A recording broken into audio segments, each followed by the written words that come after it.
This is Daily Blast Live. We're talking about what you're talking about. You all ready for this? This is a sham. No. Nope. Y'all, just stop. Get real. Welcome to DBL. Hello, hello, hello. Hey. What's going on? I don't know. You may have seen this, but big news out of Georgia. When they announced this on all the networks, I saw people like corners of their mouth smirking a little bit. Well, this is smirky right here. Senator Raphael Warnock won re-election to the Senate yesterday, barely beating Republican football star Herschel Walker.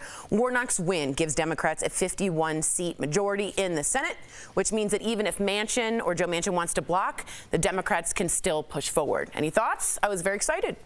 Well, I think heavily flawed candidates have to understand now they can't rely on partisan votes. When you are that ridiculous, I mean, you would think there was lines that we would have crossed already for ridiculousness, but you can see that it's not the same as it was maybe a couple of years ago. You're like, oh, this guy is not political. You know, he's bringing something new to the table. You can't bring, you know, nothing idiocy to the table. Yeah, you said that beautifully, actually. I mean, you said that beautifully. I'm trying. Like, I was trying to see the you good said that side beautifully. in this guy for a while. You know, I appreciate there are two black men running against each other, but this was just like that's absurd. Where it stops. Yeah. Yeah. It's. I mean, there was nothing to say except that if Herschel Walker had won, it would have made us, I feel like, as a country, step back and reevaluate our political process. Because if somebody who is saying things that are not even so much untrue but nonsensical, then we need to kind of readjust where we're going. So this is just a win, hopefully, for the people of Georgia moving forward. That's exactly right. Big shout out to Georgia. Let us know if you're from there, how everything is feeling in that state. All right, this is going to get interesting. When, if ever, and I want you to think about this morally for yourself, is it okay for a business to refuse service to someone? So that is the question we're asking after a couple of stories caught our eye and they're headed to the Supreme Court. So first, the court heard the case of this graphic designer who wants to create websites for couples getting married. Here's the thing. She wants to be able to refuse service to same-sex couples because it goes against her religious beliefs. Then there's this story about a Virginia restaurant that canceled a reservation a conservative Christian group made. The restaurant explained that it refused them because they're a political organization that works to deprive women and LGBTQ+ people of their rights, and they say that made their staff feel uncomfortable and unsafe. So, break it all down. Here's the question. Can a business refuse to serve people like this, or is this flat-out discrimination? Where's the line? Thoughts? I think that, you know, it goes down a slippery slope because then we start getting on the line of just like discrimination. And, you know, when you're telling people you're not doing it because of anything, it's like, okay, so you're not doing it because you're racist. You're not doing it because you're a bigot. You're not doing it because you don't like somebody's sexual orientation. You can have your religious beliefs and choose not to serve somebody if they're rowdy in your restaurant, if they come in with no shoes on. There are all these things that are just like, this is the house establishment rules. But when you're coming at somebody's character just because they're living their life in the way they are without them offending you in any way, but just simply ordering something from your establishment, it seems like ridiculous to dig into that deep of a conversation about what they do on their free time and what they do with their personal life, that you're going to not serve them anymore. And again, I don't believe any of this. I'm going to just play devil's advocate here. What if, as the graphic designer says, my First Amendment right of freedom and religion and rights make me not feel compelled to have to speak about something that goes against my religion? Does discrimination trump your First Amendment right? I would say the only thing that comes before your First Amendment right is your right to not open a business in secular society. If you have a business that runs out of your home that you let your friends know about, have at it. Be the go garage pimping, you know? But once you hang that sign up in front of everybody, in front of the mall saying we're open for business, that means that you are open for business for everybody, because this is not just going to stop at our gay brothers and sisters or black folks. Then it'll be, well, you know, we don't want to go through the expense of making a ramp, so we're not going to sell to people in wheelchairs. You can continue to do this, and if every business has their own morality standards that we all have to decide or not know upon entering, then business as we know it will stop. Okay, I hear that, but there's an American Disabilities Act, so federally you can't not have a ramp. There are protected classes that you can't be discriminated against. However, and I'm again, 1964 Civil Rights Act, correct, as well. And LGBTQ has become a protected class in 2020, so they would be protected. However, as someone who, let's say, is very evangelical, if you think marrying two of the same sex is against your religion, should you be compelled to speak when it is against your religion, that's part of the First Amendment, is not compelling you to speak as well. She's saying, I don't want to be compelled to offer that expression.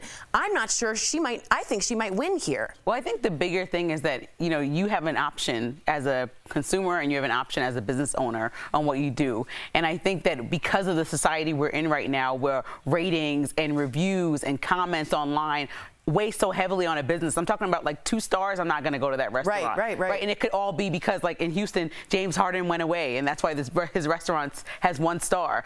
So people can really take over the overwhelming thought. And so if this restaurant wants to discriminate, and you hear about the story and we're talking about it as national news now, well, guess what? That could be on the restaurant. If you're willing to lose all that money because you have a problem with someone else, and she is saying she will. And my question is, it's not against someone. A lawyer brought up, is it like saying whites only in a bakery, for instance? And the other lawyer said, no, this is specifically not racism, it's religion. Again, I don't want this woman to win, but does her right to not feel compelled to do something against her religion trump Colorado's law that gives public accommodation to everyone? That's the question. Well, I don't even know if it's a question, because there are certain situations in which there are certain states, I believe Colorado, the state we're in now, falls into it, where if there's a pharmacist that feels uncomfortable, like giving contraception, they can step away and elevate it to a manager that can then carry out that customer's request. And that's part of the public accommodation But if you are a business that's saying, there is nobody here to elevate to, I am where the buck stops, and I'm saying no, that's not your call. It is if you're a business owner and that's against your religious beliefs to be compelled to write that, that's her right as a First Amendment right. Does that trump federal law? That's the question. That literally is the question. Does Colorado's law and state law of you have to serve everyone regardless trump her First Amendment right to religion? Well, what about all the anti-gay bakeries that would not? That was in Colorado too. Right. Shout out to Colorado. I know. There we go. Yeah, exactly. Well, the Supreme Court actually ruled in favor of the baker, but in 2020, that was 2018, they protected the gay community as a protected class. So that changed things. So Colorado says you must accommodate people no matter what for discriminatory reasons. But the First Amendment says she shouldn't be compelled to speak if it's against her religious beliefs. But she wasn't compelled to open a business. That's my issue. I mean, I understand like the whole situation, but I would just not. I mean, I understand why you would go to the Supreme Court about this and continue to fight this just because of principle and because you're trying to fight for yourself and everybody else who comes behind you. Exactly. But for me, I would be so disgusted by the fact that you want to refuse service that I would just completely berate that restaurant or that place or that location, that bakery, that graphic artist online, and I would want nothing to do with them. Not spend 10 years of my life going back and forth with the Supreme Court to figure out where this lands. But I get the principle and why you would do it. Because this is her hill and she's ready to die on that, saying this is my right. Now, I don't believe that, but I believe she might win. Keep saying it's not about her when you open your hill to the public. But the public has rules, and she shouldn't be compelled to advertise if it goes against her religion. But isn't she now compelled to follow the public's rules? So then everything would grind to a halt. Yes, if everybody's moral standards. I work at McDonald's and refuse to serve people because of gluttony. Because of what? Because of gluttony. But that's... Isn't that one of the 7 deadly sins? No, but this is like, can you discriminate against that's not a religious issue. The 7 deadly sins? Oh, gluttony because of gluttony? Yeah. Well, we'll take it all the way to the Supreme Court. Coming up on DBL, Happy Meal versus the U.S. Our interview with Joseph Gordon-Levitt. He's telling us all about the latest project. Joe, we did call him Joe. And we're learning more about Kirstie Alley's battle with colon cancer. We have Dr. Coley, who's here to tell us about the early signs you need to look out for and how to get screened. It's happy holiday season time. From our DBL family to yours, we want to wish you a happy holiday season. A happy holiday season. All rap. She was. Oh, she did not say rap. She said rap after Lindsay. I did not hear rap. I swear to you. I did not hear rap. Not hearing you. I didn't hear rap. I would have rapped, I promise. Because I felt it was repetitive. I can hear you, but I did not hear you say rap at all. I heard her say it. Okay, well, I didn't. Maybe it's because I'm talking at the same time. Anywho, so what was your question? I'm so awkward. She's making an argument on her First Amendment right of expression. Right. Does it matter that if she's creating content for a client, that it's ultimately their message, not hers? Now that's up in the Supreme Court right now, but because it's a website in which she's writing, they're saying it's speech, it's expression. And if it wasn't like a restaurant, that's different, but freedom of speech is very particular to her expression of having to create a website. For her, that's a form of expression and therefore violating her right to not feel compelled to do so, which I really think she's going to win, which is crazy. Right. But it's against the... Right, and that's what the Supreme Court is asking. Is the Colorado public accommodation law unconstitutional? Because of the First Amendment. Hotels and things like that. What if you're like, I don't want to support a same-sex couple in my hotel? Basically, that's what they're bringing up. That would be a slippery slope to that. But do they have the right to not be compelled to, and again, that's not speech because it's a hotel. This is a website where you're writing. So she's saying this is her speech being compelled, not like a restaurant. And is the public accommodation law in Colorado actually violating the First Amendment? It's very tricky. I would also think that most Tricky. amendments like would have been. On top of that, 30 minutes, 30 seconds.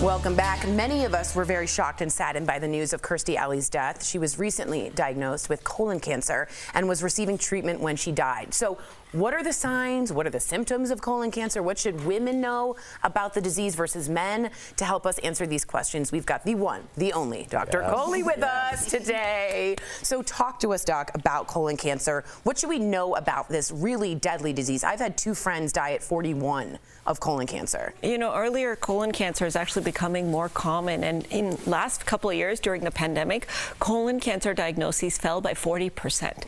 That's not because colon cancer went away. It's because we're not diagnosing it.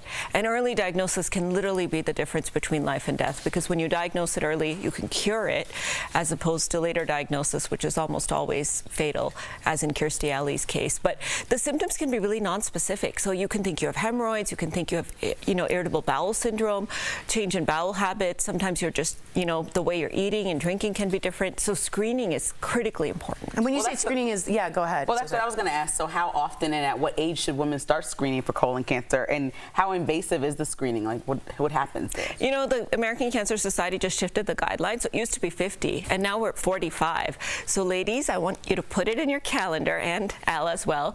The day you turn 45, you need to schedule your colon cancer screening. And if you have a family history or other risk factors for colon cancer, you actually start even earlier. So I wonder about your friends who got diagnosed in their early 40s, but we all need to make screening, which is with a colonoscopy, really a priority. And people get scared when they talk about colonoscopy. The worst part of it is the prep, because you have to drink some laxatives to get all that poop out so that they can actually look inside.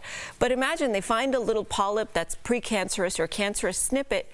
You're done. Yeah. Wow. As opposed to letting that thing grow in there, and then one day, you lose your life. Yeah. Wow. Yeah, I mean, at 45, I was given by my doctor, and I'll get to my question in a second. I was given by my doctor like something to take home and then just bring it back to the hospital, which I thought was a little interesting. So I mean, but is that just as accurate as having it done at the hospital? Yeah. So the take home is basically a little card that you rub your stool onto and see whether not to get mixed in with the holiday card. Yes. For sure. Okay, and like we're joking, but like this is a serious question. There's a statistic that says 4 in 10 seniors feel like their doctor doesn't like them or care about them, and also that they just feel unheard by their doctor. So what would you say to them and these seniors feeling this way? I would say this really saddened me when I saw this data. I believe it, but it made me really sad, because as a physician, our ultimate gift is to engage with our patients and to help them. And that's what gives us the most satisfaction. That's why we put put up with all the BS with the insurance companies and the, all the paperwork and the billing and all of that stuff. So if you're in a situation where you feel like you're not connecting with your doctor, you really need to talk to your doctor, and don't attack them, because they really do want to help you, but just try to understand what the barriers are. And sometimes, it's not the right personality fit, because there's a range of personalities in medicine, and so maybe you do need to change a doctor, but it's not something that I think you should just accept, because you know that it's going to impact your health if you're a doctor and you don't have the best relationship. I like to say the doctor is the captain of your health ship, and you want your captain to be somebody you trust and somebody you can connect with. It's funny when you say that. I've been in hospitals all my life due to my mom, and sometimes a doctor will not turn to face us, and my mom is hard of hearing, and I am someone who's very visual, and I will say, I get a little pushy, not mean, I say, excuse me, can you please turn around so we can communicate in a way in which we are all being heard? You have to almost advocate that way, or else you're sometimes you're just a patient, so be a little pushy. But I also think it's the health system. Like, we are given 15 minutes to see you, to document, to do everything. So if you advocate and say, hey, I need to be heard, maybe the doctor will say, yeah, you know what, you're right. Like, I need to turn away from the computer and turn towards you. Yeah, but don't be mean. I agree with that. We love our doctors and nurses. Dr. Coley, thank you so much for being here, answering all our questions. If you yourself have a question for the doc, write us, and also follow Dr. Coley on Twitter at PyleColeyMD. We could read your question on air. Thanks again so much, Dr. Coley. We'll be right back. Though it's a case about maps in North Carolina, read up on Harper v. Moore and you'll find headlines about how this could upend the democratic process nationwide and end free and fair elections as we know them. So to find out what it's really about, let's verify. Our sources are the case of Harper v. Moore, the U.S. Constitution, and Georgetown law professor Caroline Frederickson. This is a case about checks and balances. The Supreme Court of North Carolina tossed out the state's new legislative maps, finding the districts were gerrymandered in violation of state law. The cliche is that the elected officials get to pick their voters rather than the voters picking their elected officials. The court then drew its own maps, and a group of lawmakers sued. The lawmakers' argument hinges on a political concept called the independent state legislature theory, based on the Constitution's election clause saying the time, place, and manner of holding elections for senators and representatives shall be prescribed in each state by the legislature thereof. So if the court lands on the side of North Carolina House Speaker Tim Moore and his Republican colleagues, Frederickson explains it could mean state legislatures can act independently, and governors and state courts would have no ability to check laws related to federal elections. It would take away the really critical role that state courts play in enforcing state constitutions. She further explains that this could go beyond legislative maps because election laws can refer to anything from rules around early voting to how states submit their votes for president. Say the people of Maryland or Virginia or Pennsylvania or North Carolina picked one candidate. Could the state legislature come back and say, well, we don't like the popular vote anymore as our method for choosing electors, and we're now wiping that out, and we're going to choose the electors? So we are really facing with a very radical theory with really radical implications for whether or not we actually continue to have a democracy. So the outcome in the Harper v. Moore case really could change the way state elections are run and called. With your Verify, I'm Abby Larico.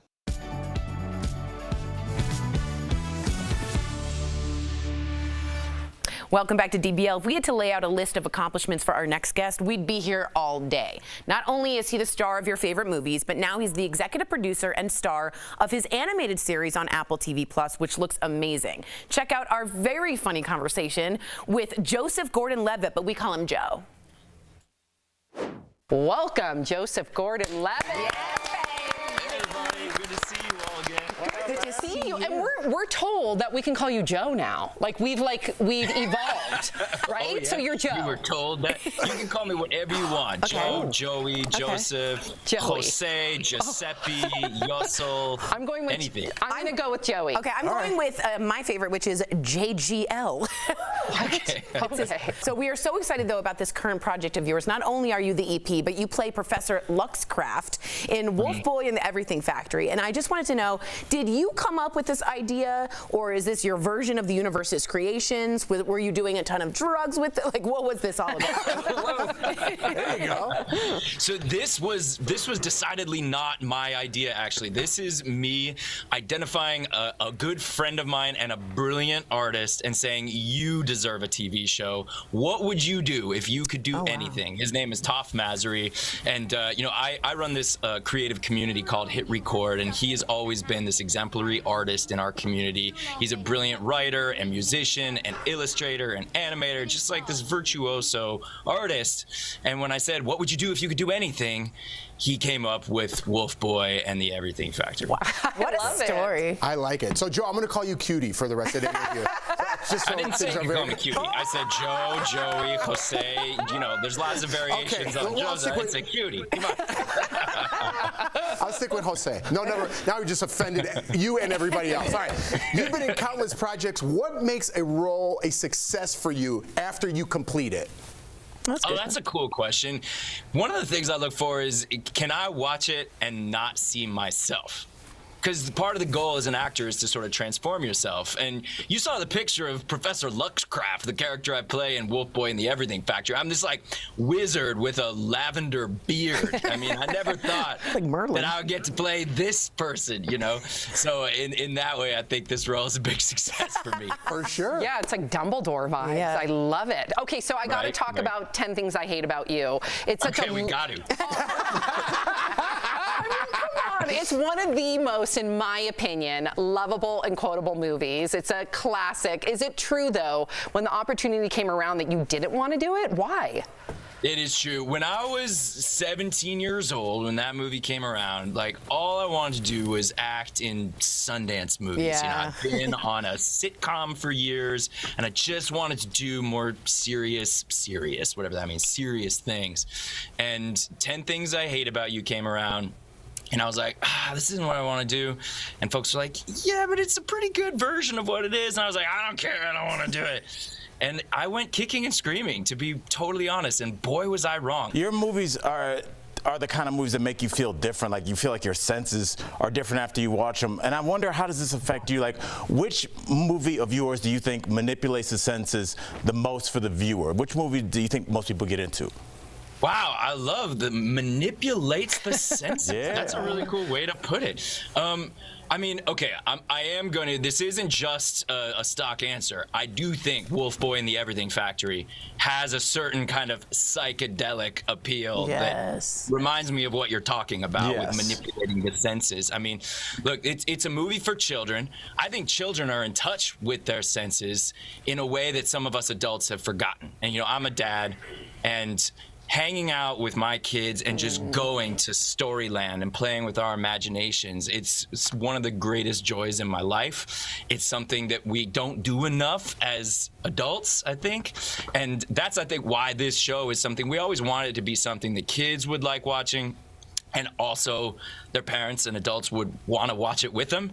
I think a lot of stuff that's made for kids nowadays is frankly just annoying. Yeah. It's so hyper-stimulating and kind of over the top, and like I cringe when I see it, and I'm worried about a generation of kids that's raised on these kind of hyper shows. And Wolf Boy is something that I think, it's not shrill like that. It's not hyper. It's beautiful, and it's sincere, and it's made from somebody who's, like I said, Toph, who's the creator of it, and all of us who are supporting him are people who love the child inside and want to find that in ourselves. We appreciate you, Joe. We love having you here. And to our viewers, get excited, because all 10 episodes of Wolf Boy and the Everything Factory Season 2 are available to stream now on Apple TV+. And make sure you check out the creative community on hitrecord.org. It's so good. We'll be right back. Bye, Jose. Thank you. Bye, JGL. Bye-bye. Bye, cutie. Come back. Yeah.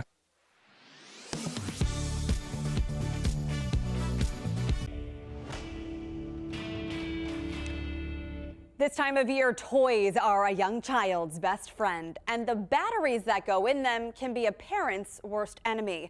The National Capital Poison Control Center reports more than 3,500 people swallow button batteries every year in the U.S., a 78% increase since data collection started in 1985.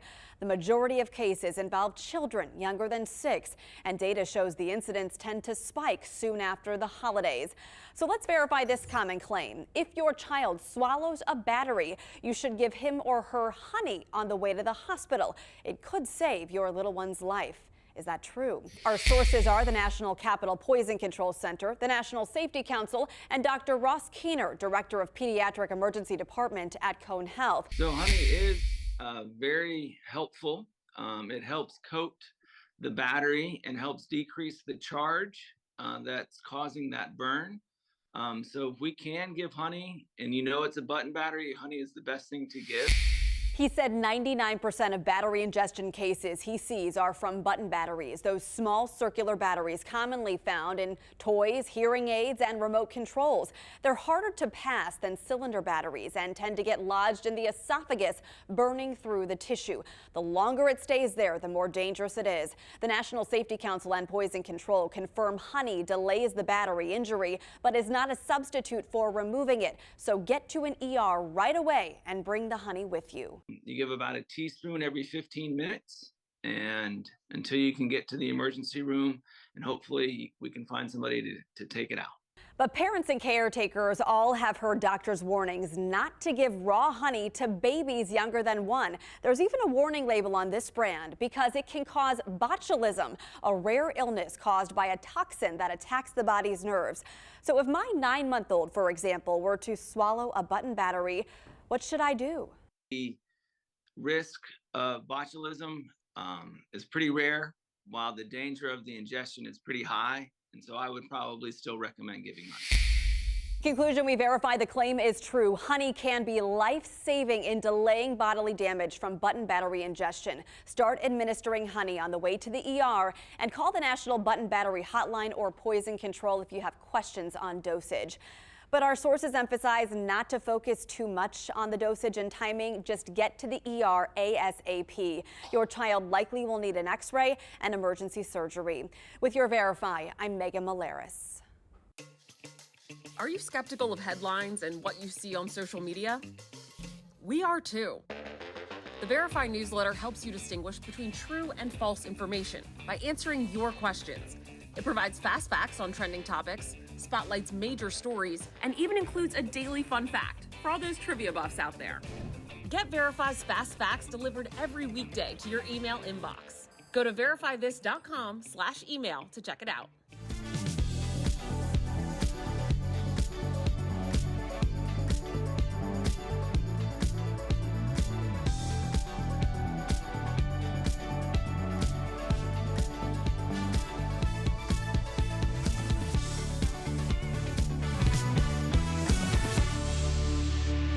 Welcome back. 2023 is almost here, and it's time to get ahead of your health for the new year. So 2023 Medicare Advantage enrollment starts now, and you can review all of your benefits with Medicare Advantage advisors. So now is the time to call for your free Medicare benefits review. You won't get additional benefits automatically, so many Americans already on Medicare may not have a plan with all the benefits accessible to them. But now you can make sure you have a plan that works best for you for a healthy 2023. So contact Medicare Advantage advisors today. The benefits review, again, as I said, is free. Call 1-800-416-4307.